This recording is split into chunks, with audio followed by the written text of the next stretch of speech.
Kingdoms rise and empires crumble, and the knowledge and wisdom from past ages are lost to the foggy ruins of time.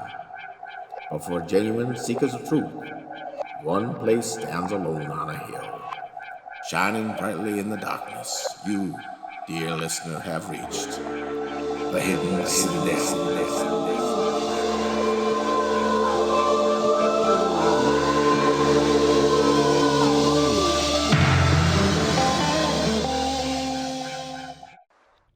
Dun, dun, dun, dun, dun, dun, dun, dun, dun. Guess what today is, Greg? It's I am wearing. I got the hint on. I'm wearing my Raiders shirt. Oh, I've got my hat ready to go. I've even got my bullwhip that wow. I made. I made this one myself. Wow. I guess I should show the camera. Yeah. And in back of me, I have my mummy somewhere back there. I think the camera can pick it up.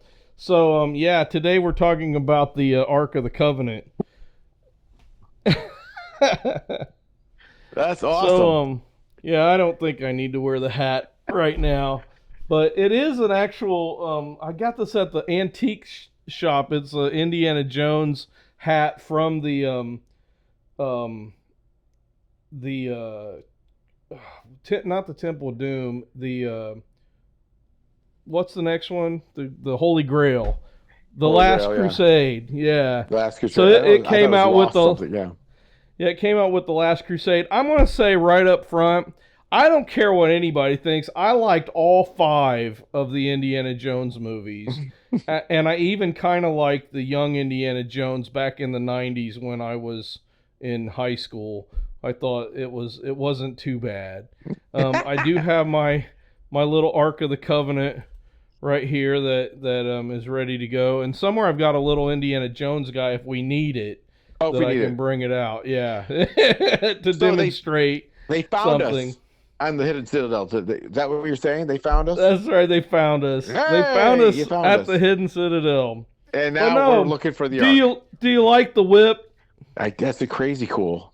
This thing, I made it out of paracord, and it took me, man, it must have been a month of braiding, because you have to braid a whip, and then you go and braid another whip over top of it, and then you braid another whip over top of that until you get it to the length that you need. And I think this is a 16-foot whip, and if I ever do it again, what I would like to do, well, number one, I made this a little different than Indiana Jones's. I made it a bull shot whip. Yeah. So there's ball bearings down the middle instead of a metal bar like Indiana Jones's. Right. And so the handle's flexible. Yeah. I made another one. I made Zorro's whip too, and it's all in black, and it's an actual bull whip, and it cracks so much better than this one does.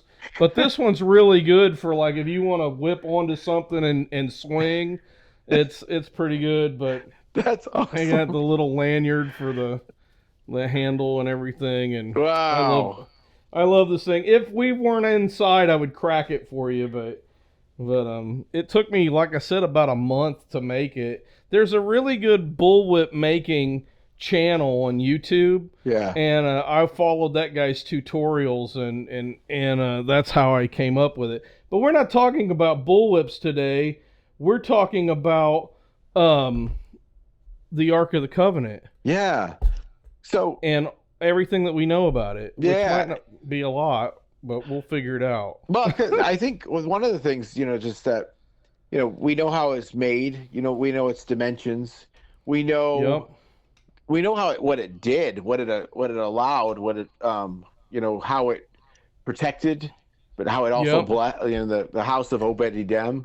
That's true. He was blessed from it. Yeah, just by housing it's a pretty kind of cool concept, that we would all house the covenant in our families and from that be blessed. That's just the sentence itself, that Obed-Edom was blessed because he housed the covenant. Well, we also house the covenant, and we should house the covenant. We should take the steps that he took, really, and have our house open to be able to to have such a not seeking the blessing, but seeking the obedience, essentially, to not, Yeah, and I saw this one guy, and I don't understand what it is about Reformed people that they just have to say that everything is allegorical and everything is, because I'm like, dude, the Ark of the Covenant was not an allegory, although it No. was really cool that allegorically he said that everything about the Ark pretty much represented Jesus in some way. Well, I want to get to that And I was because like, that's pretty cool. I have kind of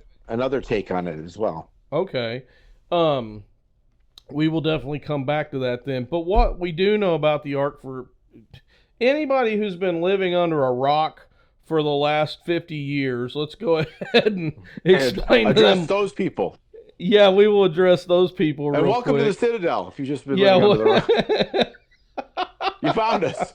I'm glad you came out from under the rock and you Under the found rock us to find the Citadel that was hidden. Oh man! So the Bible talks about in Exodus, that Moses had it. The Israelites build this thing. It's in Exodus 25:10 through 22. It's made of acacia wood, and the inside and the outside is overlaid in gold. Mm-hmm. The dimensions were 2.5 cubits long, 1.5 cubit wide, and 1.5 cubit high, which the standard cubit puts it at 3.75 feet by 2.25, but I don't think that it would have been built to the standard cubit. I think it would have been built to the Egyptian royal cubit, because a lot of the stuff from that the archaeologists uncovered from that time period is built off of the royal cubit. So it makes sense they're coming out of Egypt. Moses was educated by the Egyptians. Yep. It would make sense that everything would be that way. They had gold-covered poles for transport, and it was never to be directly carried by the hands, and it was not made to be carried on a cart or anything like that. It had a cover called the mercy seat, which that's what this little thing is supposed to be. The mercy seat had cherubim that faced each other, and it was where God actually would sit when he was in court, in the tabernacle. It was supposed to represent God's throne on earth. I guess I could put some of this up on the screen. It was central to the Israelite worship in the temple and the tabernacle. It had some mysterious, miraculous events, like it parted the Jordan. It was present when the walls of Jericho were brought down. Some people say that it was the catalyst that brought the walls of Jericho down. Other people say that maybe it amplified the vibrations of the trumpets, and that's what caused the walls to fall. I mean, we could talk about that for a while. Yeah. It guided the Israelites in battles, but it didn't always deliver them, because there was a time when they brought the ark out, and the Philistines won, and they took the ark, because it was almost as if God was saying, you guys are using the ark almost as if it's an idol, and I'm not going to allow that. Was there something else that happened too? Like there was some disobedience or something maybe that happened before they lost that battle. You're right, there was something else, but I forget. Like they didn't go to God to say, should we attack? Yeah, they just went ahead and attacked. Yeah, they got taken, something like that. Then inside of the ark, the Bible has one part of the Bible says that they put the tablets of the Ten Commandments in the ark, and they put Aaron's rod that budded, and then they put a jar of manna in the ark. But then later, I think it was in Chronicles, they opened it up, and the only thing that was in there was the tablets of the law. So at some point, either the rod and the jar kind of fell apart or crumbled up or something, they took it out, or I don't really know what happened to those other two things, but apparently until it disappeared, it contained the tablets of the Ten Commandments that Moses broke. And those were the Ten Commandments that God actually wrote with his finger on the rock, whereas the other ones Moses had to carve himself. What's interesting about the Ark is that there are a lot of people that kind of claim, yeah, the Ark's here or the Ark's there. So the Ethiopians have a story where they claim that they have the Ark. Mm-hmm. This weird guy, Ron Wyatt. I know. I'm telling you, Ron Wyatt, I think the guy was I don't want to say he was a liar, but I think he was definitely kind of a con man. Yeah, prevaricator. Yeah, because he would say, oh, I discovered this, and it was like he didn't discover it. Like Noah's Ark thing that's out there. I think Ron Wyatt did a really, really good job at bringing to attention where the most probable area of the Ark is. Mm-hmm. But people had been talking about it before he came along as a possible place for the Ark. And so it's like, yeah, he had his part in making that popular, but then he would talk about all these other discoveries that he found and how he discovered the Ark under Golgotha and how Jesus's blood dripped. I think all that stuff is bogus. I don't believe it for a minute. I thought his was like found in a storehouse in some city, and it was like there's like a hidden closet thing, and he went inside there, and it was inside a wall or something like that. Like, I think that might be it, and that was what led him into the Golgotha. And when he found out, he was like, "Oh, wait a minute! I'm directly under Golgotha, and here's the Ark, and there's a crack, and Jesus was crucified up there, and this blood dripped, and so it must be Jesus." It's like, wait a minute! Yeah, Golgotha was where they killed everybody. Yeah. So it's like, how do you know that was Jesus's blood? Let's just say he found the Ark. Okay, he found the Ark. How do you know that was Jesus' blood that was on the Ark and not, 50 million other guys that got crucified in the same spot? Yep. I just, what couldn't it have been one of the other two thieves? Maybe it was their blood, and then he went and allegedly had it analyzed, and it had a different white. I mean, the guy, I'm sorry, he was full of crap. The guy, it was not... I wouldn't believe anything that he said. I love have things analyzed, because that could mean, there's a homeschool chemistry teacher. Yeah, right. And he said, "Can you just took this over?" And the guy goes, "Yeah, it looks like Jesus' blood.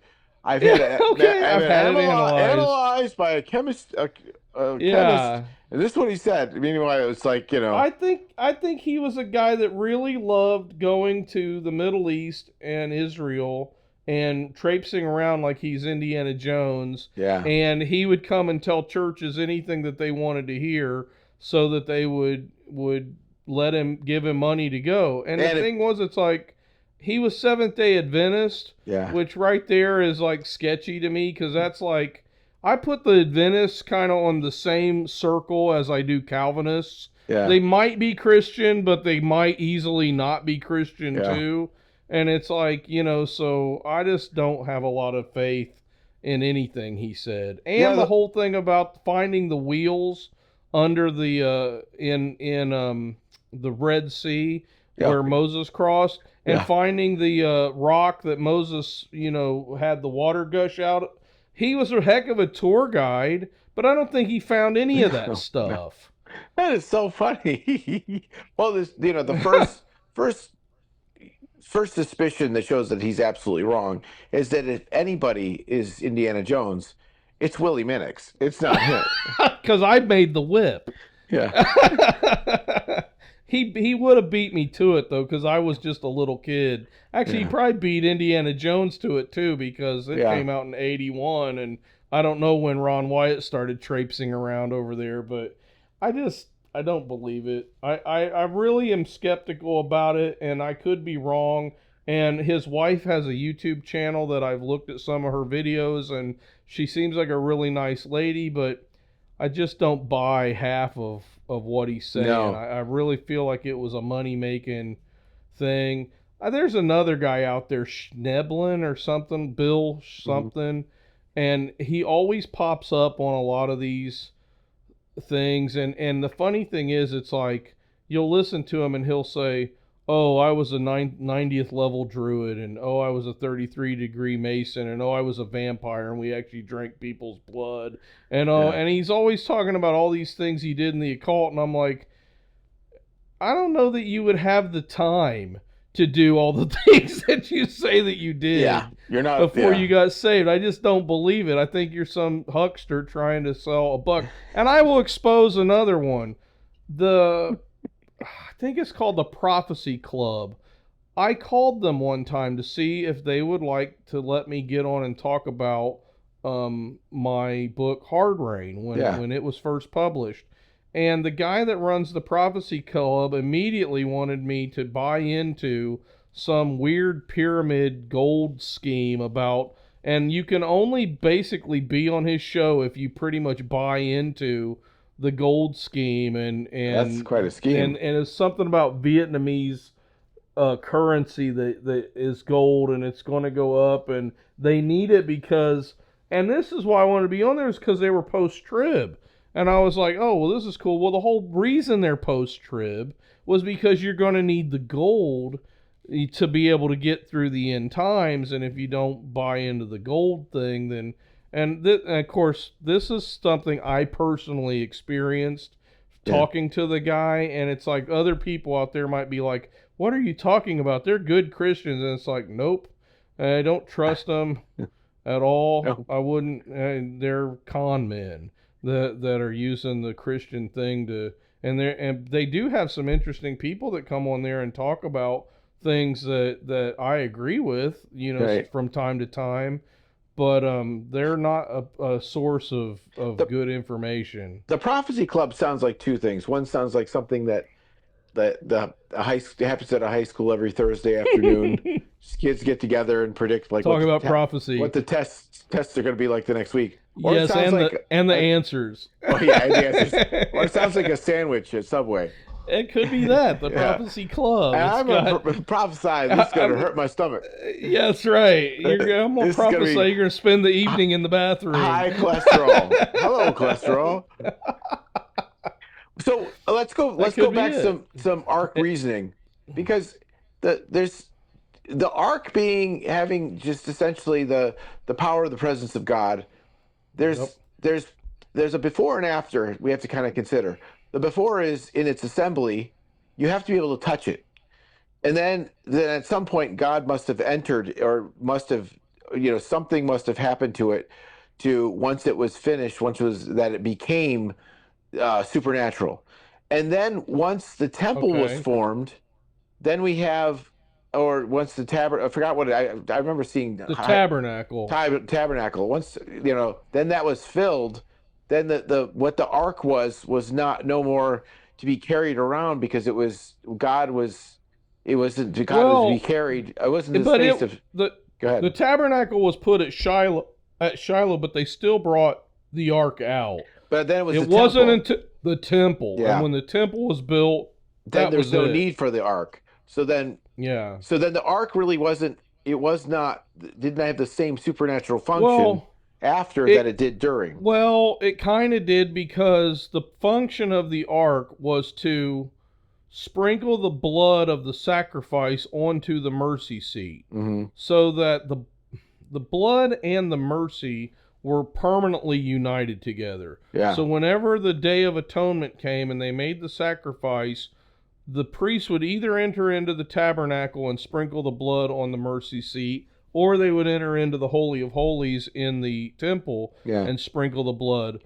on the mercy seat, so that the whole thing could be finished, and then they could achieve the atonement that God had for them. Right. And this is where Ron Wyatt's story is beautiful. Oh yeah, Jesus' blood dripped down on the ark, and it's like, but that's it's just ludicrous. I really don't buy it. I guess what I'm getting at is like, so I mean, there's the one of the theories is when the Babylonians came in and they took, they went in and took a lot of stuff from the temple.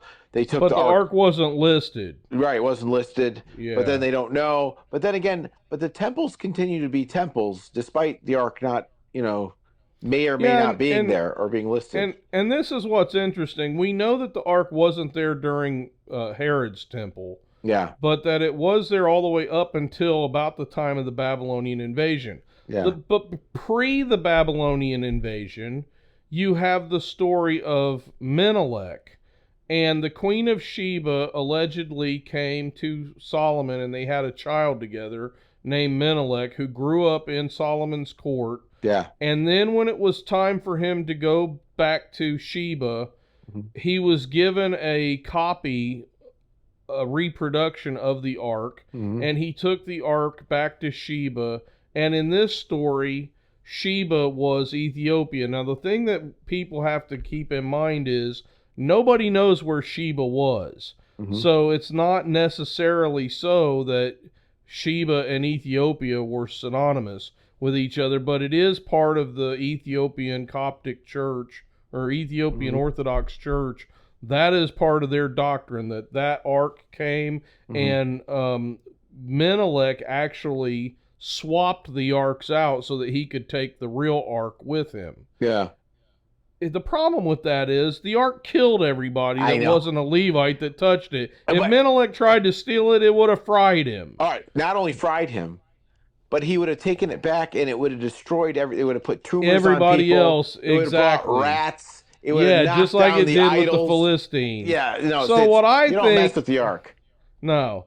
So I think what happened is No. they made a reproduction of it. But here's the thing. I believe there's something about the construction of the ark that it basically, and a lot of people think this, that it pretty much makes some kind of superconductor or because of the gold overlaid. It's just the way that a capacitor is kind of made. And so if you make a reproduction of the ark to the exact specifications and you got the real ark to look at, you're making another capacitor. Yeah. So what's weird, and Graham Hancock talks about this, is that the Ethiopian monks who get elected to watch the ark, Yeah. they die early. Yeah. Like it's a death sentence to be named the monk that's going to watch the ark. And Yeah. then they get cataracts. And it's like the similar, and even the tumors that they mention show up from time to time. Yeah. And it's one of those things that it's kind of like Radiation. you're getting radiation from it. Yeah. I don't exactly know how golden acacia wood creates radiation, Right. but maybe there's something that we're missing that they added to do that. But the one thing that I do know is that seems to be an actual phenomena, and there have been people that did see a ark-like structure from the 30s. There was a guy that said he can verify that he saw it in one of the temples when there was a war going on or something like that. I'm not saying that they don't have an ark. I don't think they have the ark. And I think that even a reproduction ark could be, if it's built to the exact specifications, it could do detriment, even though it doesn't have necessarily the power of the Holy Spirit. That's interesting. That's really interesting. It still may have some kind of actual physical power, But and I think the power of the amplified the power of the Holy Spirit. But all right. So it's so interesting because, I mean, isn't that just the nature of metaphorically as well as realistically, that you can develop something similar, but it's not going to be the same without God and but it will have I mean, that's the stuff of Lucifer. That's the stuff of a lot of the different religions and stuff, that you're manufacturing something similar, so that will have the same effect, or but it will not have the same power.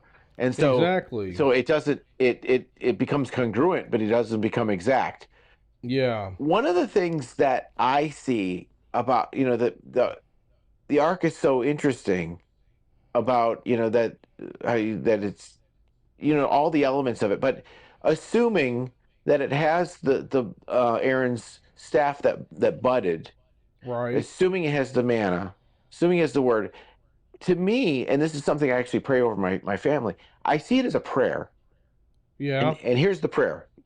What you're doing is you're praying the entirety of the description of the ark.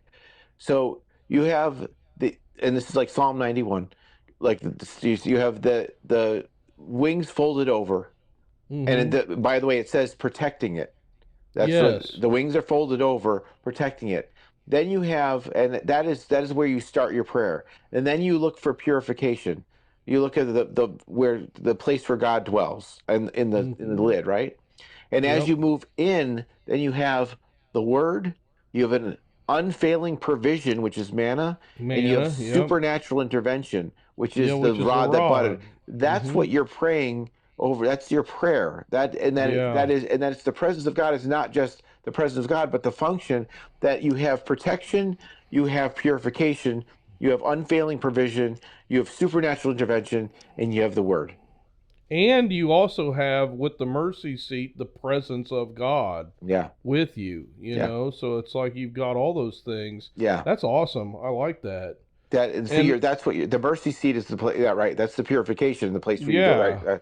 The place where God dwells. So it's like if you look at it as a prayer, it is not just it's not just a thing. It's an interaction, but it's not just Yeah. an interaction to call on. It's an active response of God Well, in your life. all the things that God commanded to be made throughout the scriptures, man, if you meditate on them, Yeah. they all work. Either Nehushtan, you know, with the bronze serpent, Yeah. being raised up to be like a symbol of Christ. Yeah. It's like, you know, the temple and the tabernacle, all the vestments for the sacrifices and things like that. They all have a reflection of Christ Yeah. in them and a reflection of our relationship with God in them. And it's like I find that to be really the supernatural proof of God being a part of the whole thing. Yeah. I mean, somebody might argue, well, Moses was in Egypt and he saw that they added supernatural significance to a lot of the things that they did too, but it's like, you know, I don't think it's in the same way No. at all. No. And I feel like this is the kind of thing that um,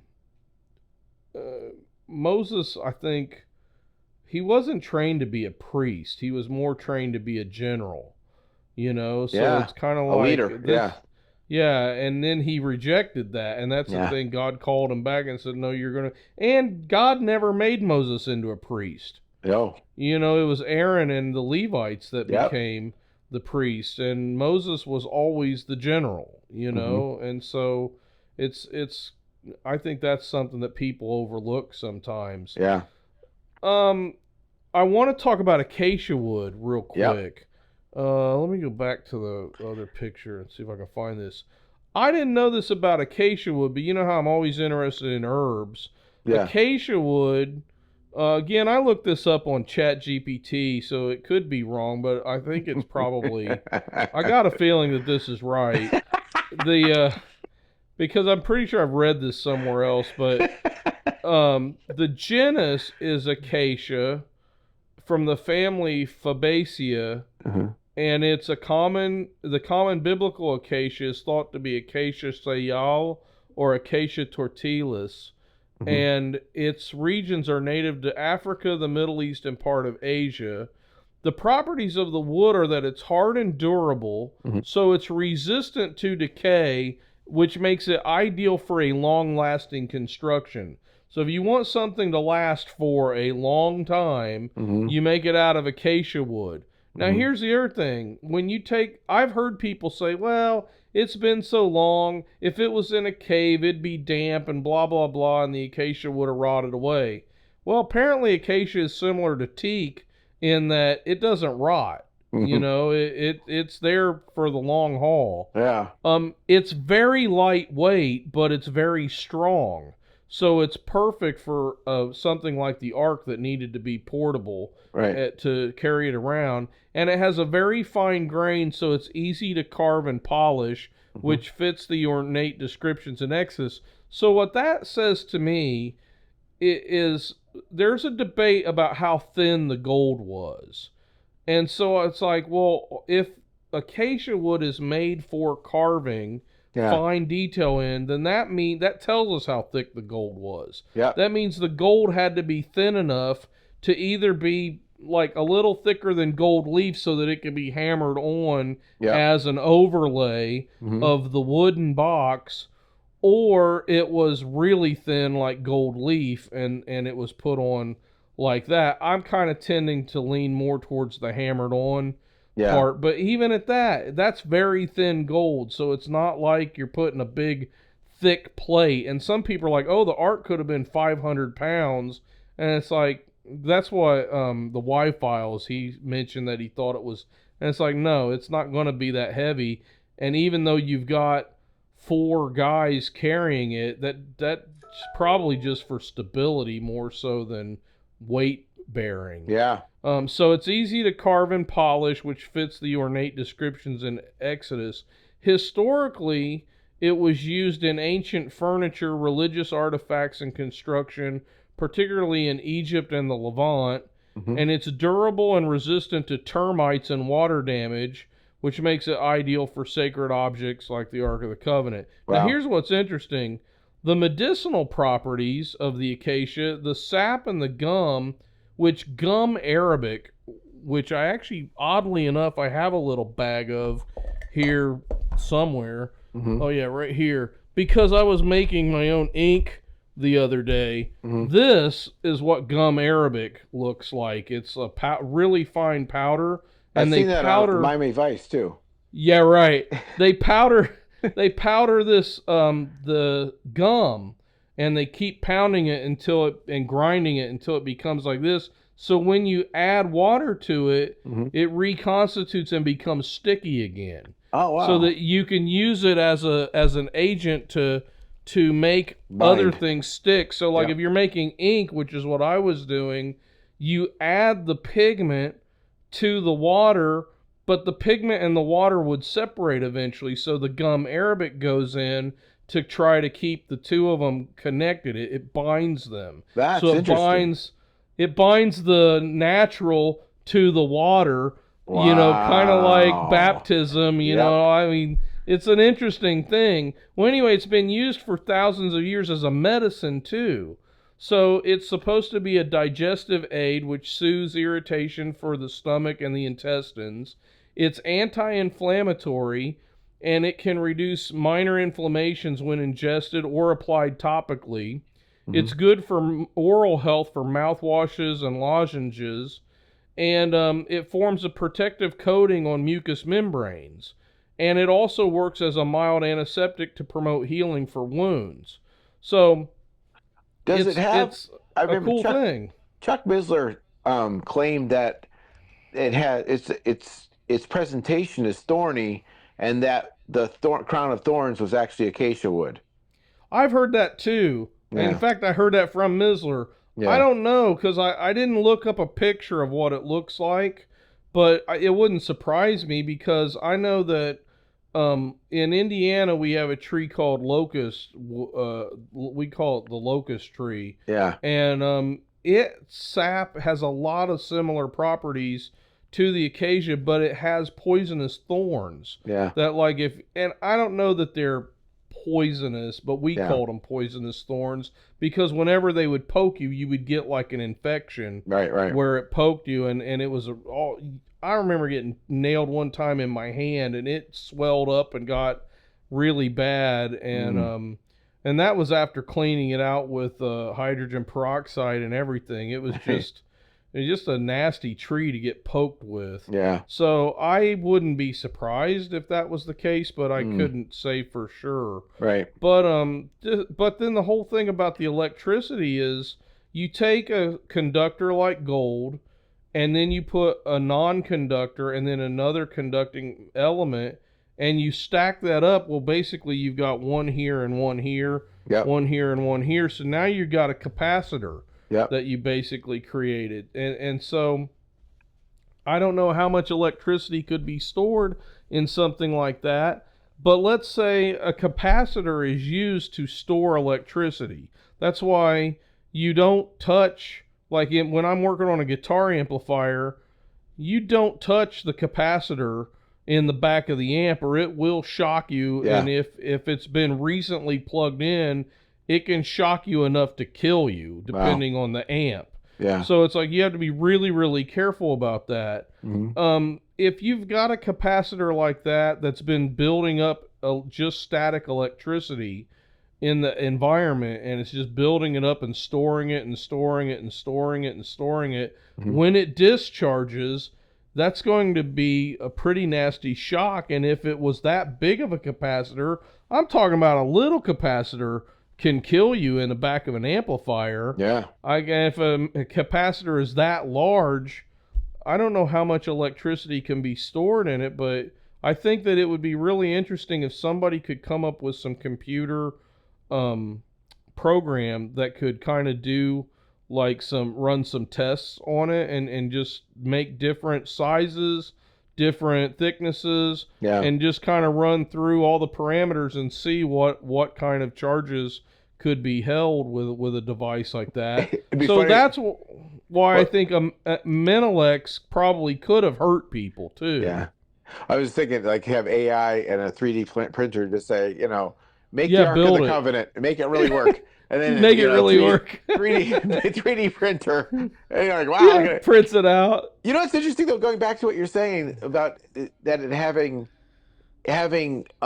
essentially light properties, because radiation, like, the function of it, or the detrimental function of it, if we wanted to list them, we got tumors, and that's the function of radiation. Yep.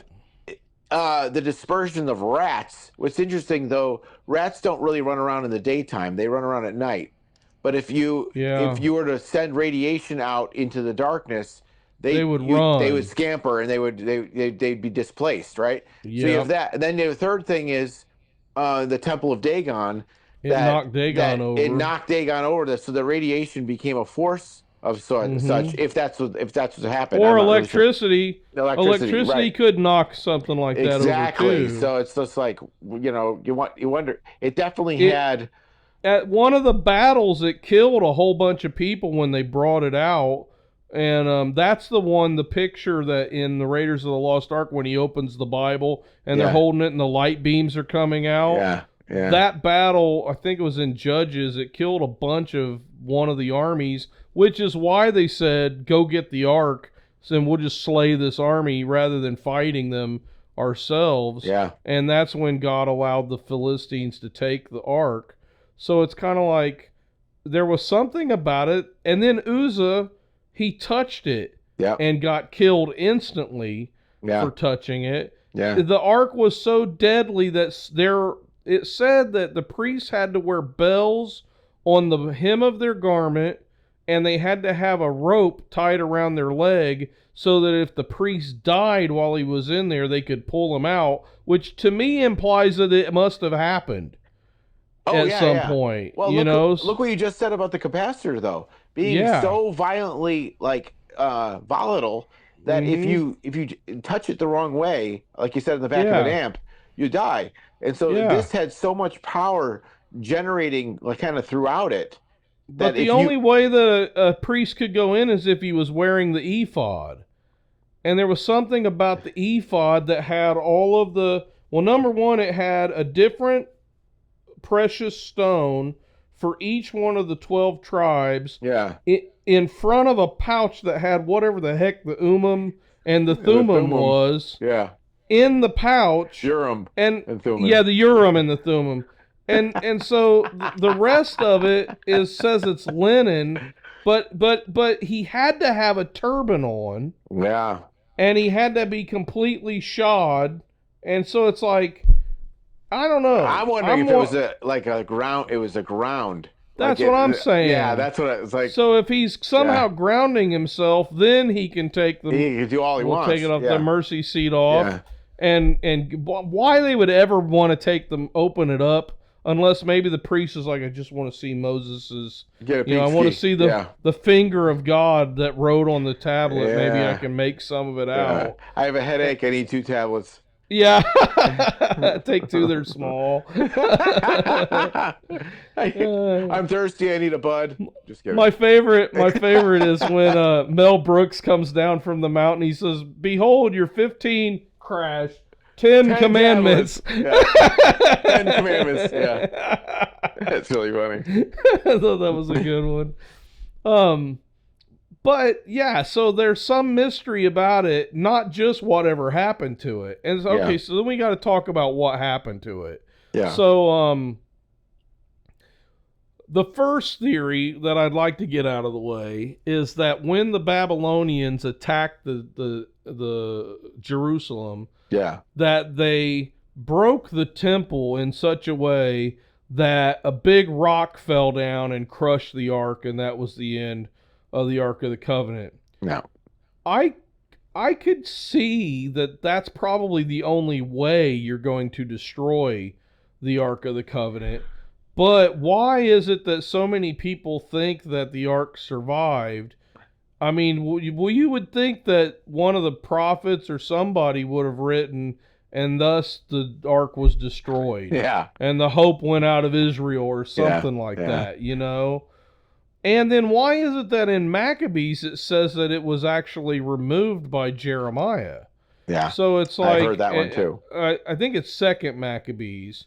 And if you're like me, I'm coming around to the idea that the Septuagint version of the Bible, which includes the Maccabees in it, is probably the Bible we should have always had. Yeah. And I don't think and here's something too, I really need to say this because I've had people been asking me.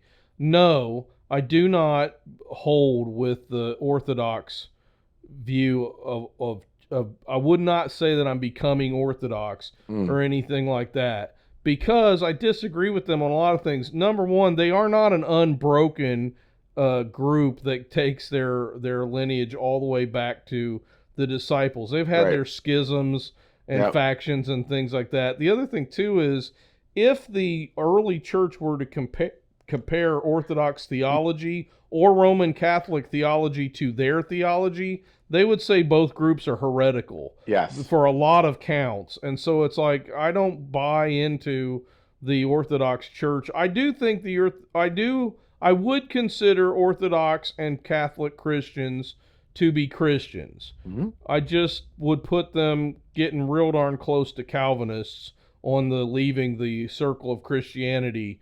grouping that in my head that I think about this. So no, but the one thing that they've preserved that I think is important and should never have not been preserved is the Septuagint. Yeah. We should have always been using the Septuagint, and I don't know why anybody said it was acceptable to just chuck those books out, because they didn't like that it tampered with their favorite pet doctrines. Right. They were accepted by Jesus. They were accepted by the apostles.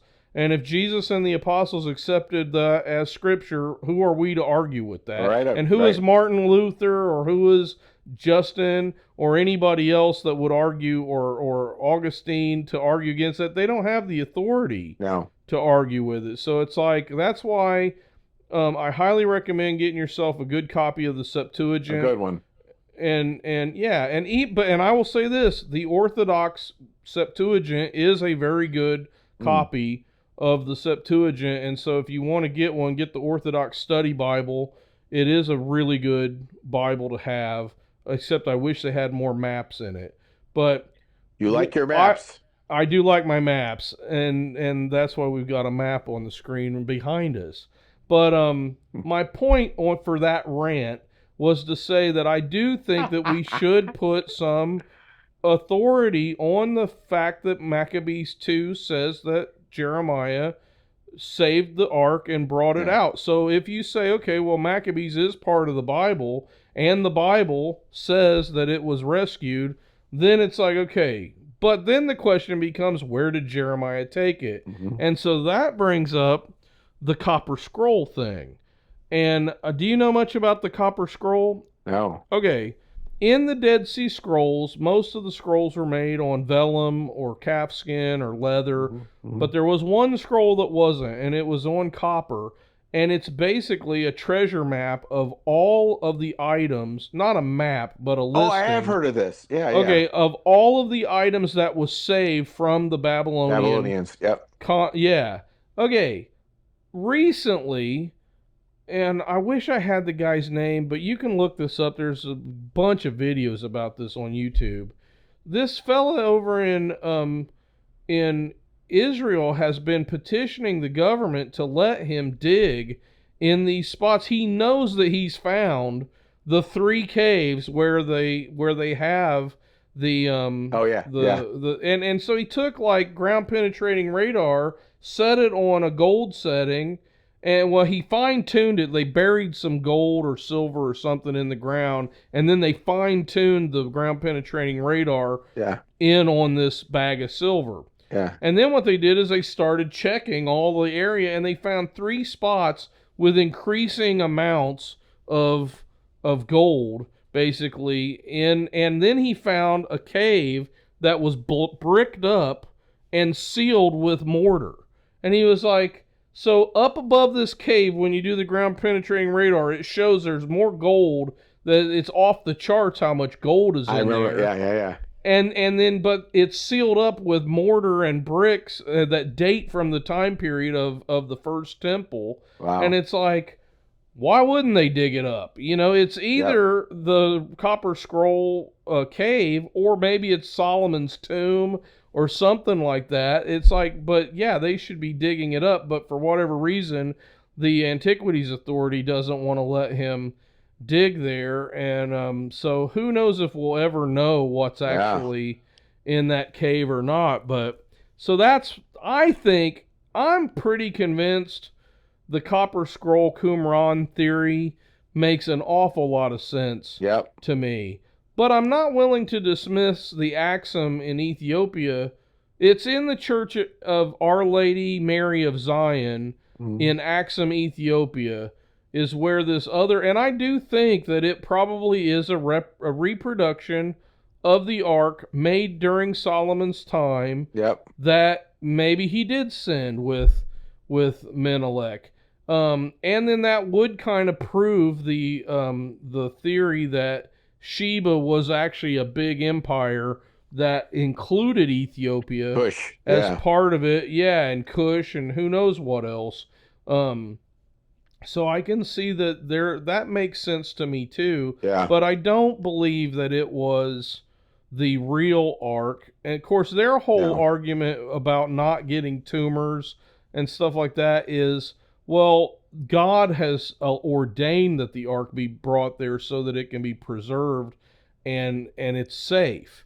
Right. And that's why it doesn't affect us with all the tumors and rats and all that kind of stuff. Yeah. But it does affect them.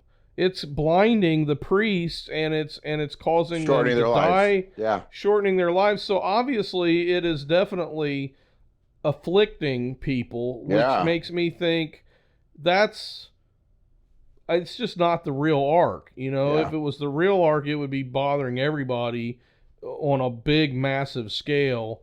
You know, unless what about this argument? This might be something that somebody that believes this would say is, but it hasn't been in the Holy of Holies for nearly 3,000 years, so the Spirit of God hasn't rested on it, so it's not charged up with the power of God, so it's not going to affect people as much.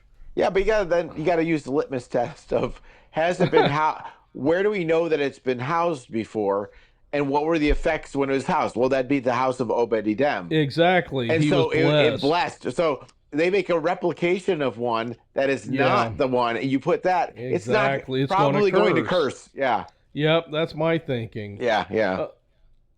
So I think that's probably a replica. And it makes sense to me that if Solomon was the wisest ruler, that he would say, well, this is our most valuable artifact. We probably need to make several replicas of this. Yeah. Just to throw people off the scent of the real thing. There's a legend that Solomon created a bunch of mazes, and that these caves that the Qumran cave was part of, and where this guy found these possible Copper Scroll caves, are all part of an elaborate system that Solomon built as a place to hide the crown. I wouldn't doubt that he would, without that being specific, being mentioned really specifically at all in Scripture.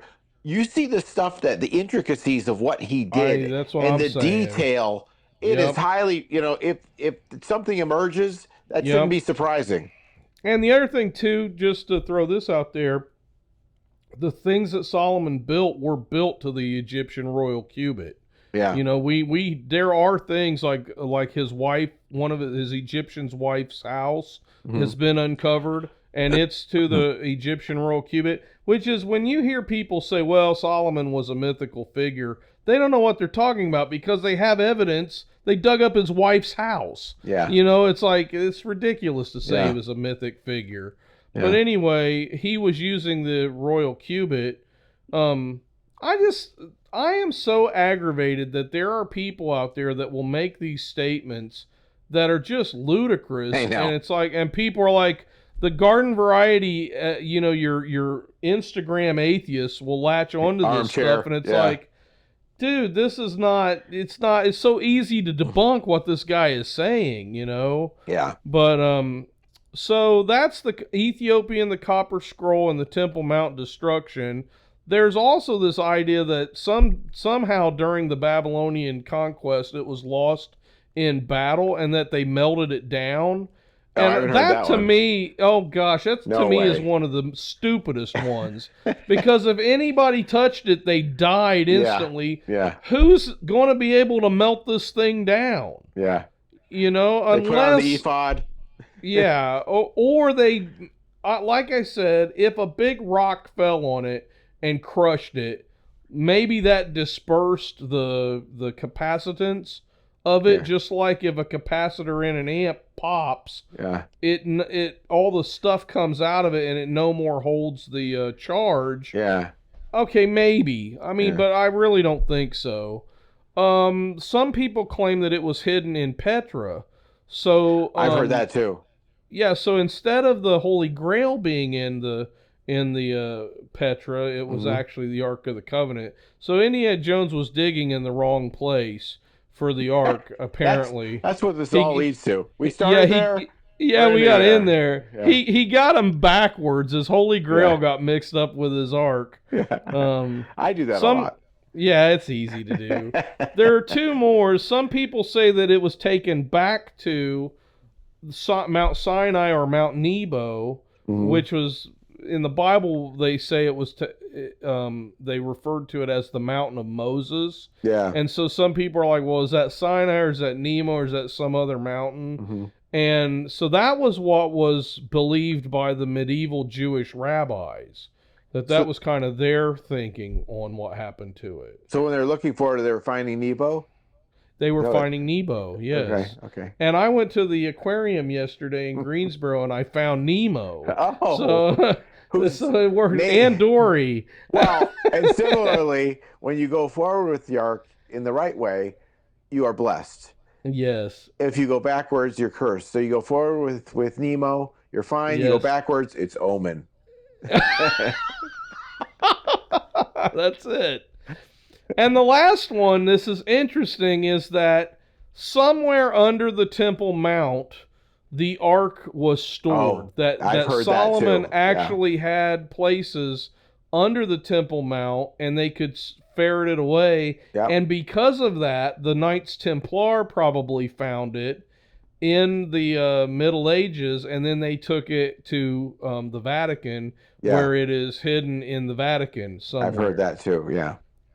What do you think about that one? That's not a bad theory. I like that Solomon hid it underneath, because I feel like that would make sense. Yeah, yeah. What do you think, though, about if it will kill normal people, if a Christian, who is, we are a priesthood of believers, were to approach the Ark in reverence, would they be killed by the Ark, even if they didn't have the ephod on?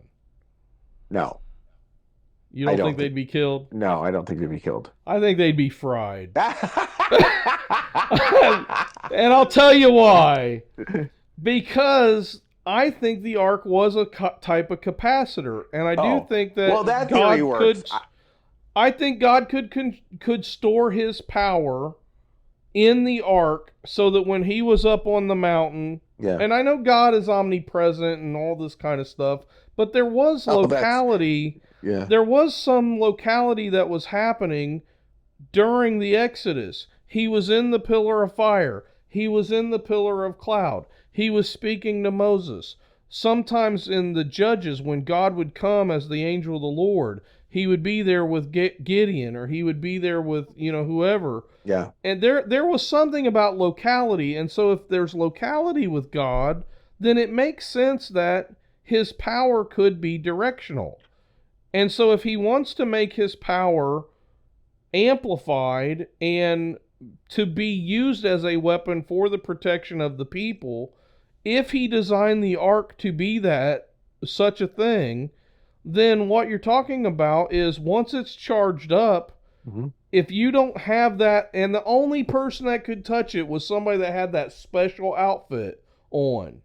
And even Belloc, he puts the outfit on and he's able to open up the ark. And I think anybody that's somehow wearing the outfit, there's something about that outfit that dispersed that power and they were allowed to do it.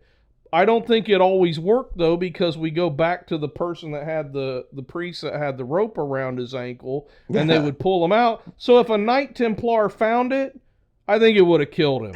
Well, here's what I'm thinking. Because he didn't have the ephod on. Couple of things. One is, I don't disagree with you that the power of its, as a capacitor, yes.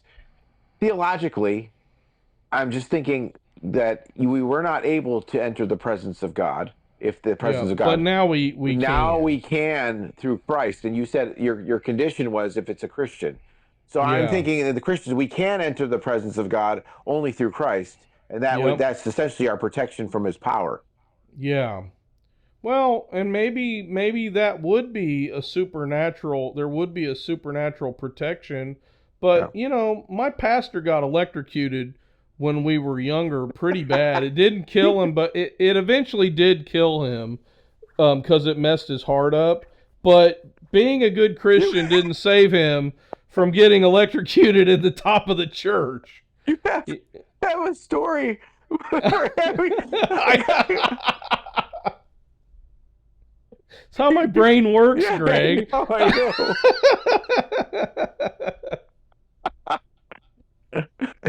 Oh my gosh. but that's the thing that I'm like, that's how I connect. And I'm like, okay, if the ark is charging up with electricity, just being a Christian doesn't save you from getting juiced, Oh my gosh. So we need to have some sort of capacitance pedal to pitch Scott. Well, I think it's really the basic thing is you have an acoustic, you plug this thing and it electrifies your acoustic. There you go. Takes the signal and electrifies it and makes it an electric guitar. Dude. Okay, so it's not like having just an electrified acoustic guitar. No. Like a preamp pedal. No. It literally takes an acoustic and makes it sound like a Strat or a Tele or a Les Paul. And maybe it needs to have dials that you could say, okay, I want it to sound like a Jag, I want it to sound like a Les Paul, I want it to sound like a Tele, and it takes that piezo bridge element or whatever, and then it somehow like a pickup simulator. Yeah. And it will do that with an acoustic guitar. That'd be cool. That could be the Ark of the Covenant. The Ark of the Covenant pedal. That would be pretty cool. That'd be really cool. You could live with that. It'd have to be gold. Yeah, it would need to be gold. Or you could make it a fuzz pedal where it's just like it's got like bursts of fuzz that come through when you strum harder. It'd be really funny. That's kind of what I was thinking of. Once you plug it in, you can't pick it up. You have to hold the little bars. And pick it up, or it'll kill you. I had an amplifier like that once. Once it was plugged in. My church. I was playing at a church one time that they didn't have the grounds ran right, and man, you would touch a microphone or an amp, I did that. and you would get zapped in your teeth. Yeah, I had that. We had that. I had that. It was horrible. Yeah. So no, that's definitely something All that you right, could add to Josh the Scott, pedal. the Ark of the Covenant pedal. JHS Ark of the Covenant pedal. That's it. Hey, go to WordPress, the Hidden Citadel 4.wordpress.com, and read our articles. Yes. I just put a new article out about, what was it about? Gosh, I can't remember. We've had so much fun today that my brain is fried. It's fried. But go there anyway. Read the new article. I'm sure you'll enjoy it. Yeah. Also, you can go to redbubble.com and get our t-shirts. Very cool. We have the Angel t-shirt out. We have an Adam and Eve shirt. We have a Jesus shirt. We have all sorts of alien kind of UFIs, UFOs, the comic book shirts. There's a lot of them out there. The Masked Moron, if you're so inclined to pick fights with mask wearers. Yeah. There's a lot of good shirts out there that you can get, and you get hats, you can get tote bags, you can get mugs. What do they call those? Water bottles. Yep. There's a lot of things that you can get, and you can get our logo on it and tell people how much you love our show. Boom. What's the other thing? We've got our book, The Encyclopedia of Weird Crap, Volume 1. I think Parafables Volume 1 should be out by the time this video comes out. Cool. What do you think about it? Oh, so sick. So sick. I mean, I think Encyclopedia of Weird Crap is sick, but this is like what you've done there is insane. The story's cool. The pictures are insane. It's like the perfect combo, man, because I like the art. Yeah. But I do think in one of the Parafables that we do, I think I'm going to take 2 of your shorter stories and add my Fairies story and make a Parafable out of that, because I was like, that's a perfect kind of story to go in with that too. And that's from my book, The Atrium, which you can get that. It's got poems and other stuff in it, but I think it would make a really good Parafable as well. And I would love to make the art for it, because it doesn't have any art in the Atrium book. Yeah. So I think it would be cool to make it a Parafable. But man, it's been fun putting that together, and it looks so good, I think. I'm just really happy with it. So that's coming out, and there's going to be more of those to come. I'm still working on the Encyclopedia of Weird Crap Volume 2. It turned out to be a much bigger deal than what I thought about, but it's going to be pretty... the other thing I have to do is there's a chapter in the book on the Oak Island treasure. Oh. And now I've got to go back and redo that, because they found a bunch of stuff at Oak Island. So yeah, I've got to redo that one. So that's that book. We've got T.O.B. that you can get if you want a good adventure novel. Political science fiction. It's a good one. Yep. We have, Greg's got the Parable of the Talons, which is a children's book, which I think if you want a really good story to read your kids at bedtime, you couldn't go wrong with getting that one. And then there's My Dead Man Tuning's book, if you want to learn how to play open-tuned instruments like the mandolin. Yeah, Hard Rain. Hard Rain is about the end times. I've got my book Lyrics and Music, for aspiring songwriters. Yeah. Or Music Theory for Aspiring Songwriters. So we've got a lot of stuff that, Ren Fair Magic, that we've published through Water Moccasin Press. And you can also check out my band, the Fantastic Flying Frogs, and you can check out Greg's band, the Brothers Graham, because all that stuff really helps us to free up our time to where we can spend our time doing this, rather than all the other things that we have to do just to make a living. Yeah. So support us if you can, and if you can only do one thing, like and subscribe and share our stuff with your friends, either on Facebook or Instagram or wherever you like to hang out online. Do that for us, because that would be really, really helpful to us. Yes.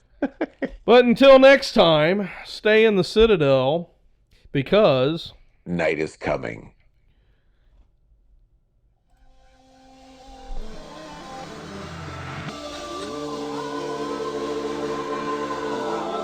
The watchman replies, morning is coming, but night will soon return.